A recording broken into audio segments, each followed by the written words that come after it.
జకర్యాకు వ్రాసిన గ్రంథము 9వ అధ్యాయము. హద్రాకు దేశమును గూర్చియు దమస్కు పట్టణమును గూర్చియు వచ్చిన దేవోక్తి ఏలయనగా, యెహోవా సర్వనరులను ఇశ్రాయేలీల గోత్రపు వారినందరినీ లక్ష్యపెట్టువాడు గనుక దాని సరిహద్దును ఆనుకునియున్న హమాతును గూర్చియు జ్ఞాన సమృద్ధి గల తూరు సీదోన్లను గూర్చియు అది వచ్చెను. తూరు పట్టణపు వారు ప్రాకారము గల కోటను కట్టుకుని ఇసుక రేణువులంత విస్తారముగా వెండిని, వీధులలోని కసువంత విస్తారముగా సువర్ణమును సమకూర్చుకునిరి. యెహోవా సముద్రమందుండు దాని బలమును నాశనము చేసి దాని ఆస్తిని పరుల చేతికప్పగించును. అది అగ్ని చేత కాల్చబడును. అష్కెలోను దానిని చూచి జడియును. గాజా దానిని చూచి బహుగా వణకును. ఎక్రోను పట్టణము తాను నమ్ముకునినది అవమానము నొందగా చూచి భీతునందును.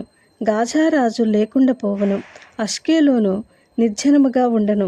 అష్టోతులోను సంకరజనము కాపురముండును. ఫిలిష్తీయుల అతిశయాస్పదమును నేను నాశనము చేసేదను. వారి నోట నుండి రక్తమును వారికను తునకుండా వారి పండ్ల నుండి హేయమైన మాంసమును నేను తీసివేసేదను. వారును శేషముగా నుందరు. మన దేవునికి వారు యూదా వారిలో పెద్దల వలె నుందరు. ఎక్రోను వారును యోబీసీయుల వలె నుందురు. నేను కన్నులారా చూచితిని గనుక బాధించువారు ఇకను సంచరింపకుండాను, తిరుగులాడి సైన్యములు నా మందిరము మీదికి రాకుండాను దానిని కాపాడుకున్నటికై నేనొక దండు పేటను ఏర్పరచెదను. సియోను నివాసులారా బహుగా సంతోషించడి. యెరూషలేము నివాసులారా ఉల్లాసముగా ఉండడి. నీ రాజు నీతిపరుడును రక్షణ గలవాడును దీనుడునై గాడిదను గాడిద పిల్లను ఎక్కి నీ యొద్దకు వచ్చుచున్నాడు. ఎఫ్రాయిములో రథములుండకుండా నేను చేసేదను. యెరూషలేములో గుర్రములు లేకుండా చేసేదను. యుద్ధపు విల్లు లేకుండా పోవును. నీ రాజు సమాధానకర్త అన్యజనులకు తెలియజేయను. సముద్రము నుండి సముద్రము వరకు, యూఫ్రటీసు నది మొదలుకొని భూదిగంతముల వరకు అతడు ఏలును. మరియు నీవు చేసిన నిబంధన రక్తమును బట్టి తాము పడిన నీరులేని గోతిలో నుండి చెరపట్టబడిన నీ వారిని నేను విడిపించెదను. బంధకములలో పడియుండియు నిరీక్షణ గలవారలారా మీ కోటను మరలా ప్రవేశించుడి. రెండంతలుగా మీకు మేలు చేసేదనని నేడు నేను మీకు తెలియజేయుచున్నాను. యూదా వారిని నాకు విల్లుగా వంచుచున్నాను. ఎఫ్రాయిము వారిని బాణములుగా చేయుచున్నాను. సియోను నీ కుమారులను రేపుచున్నాను. శూరుడు ఖడ్గము ప్రయోగించినట్లు నేను నిన్ను ప్రయోగింతును. గ్రేకీయులారా సియోను కుమారులను మీ మీదికి రేపుచున్నాను.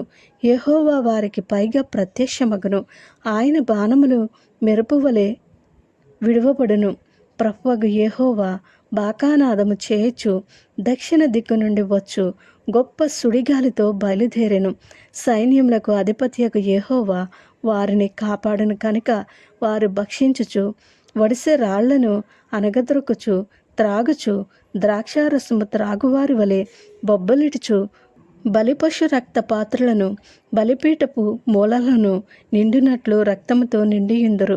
నా జనులు యెహోవా దేశములో కిరీటమందలి రత్నముల వలె నున్నారు గనుక కాపరి తన మందను రక్షించినట్లు వారి దేవుడైన యెహోవా ఆ దినమున వారిని రక్షించును. వారు ఎంతో క్షేమముగా ఉన్నారు, ఎంతో సొగసుగా ఉన్నారు. ధాన్యము చేత యవనులను, క్రొత్త ద్రాక్షారసము చేత యవన స్త్రీలను వృద్ధి నొందుదురు. ఆమేన్.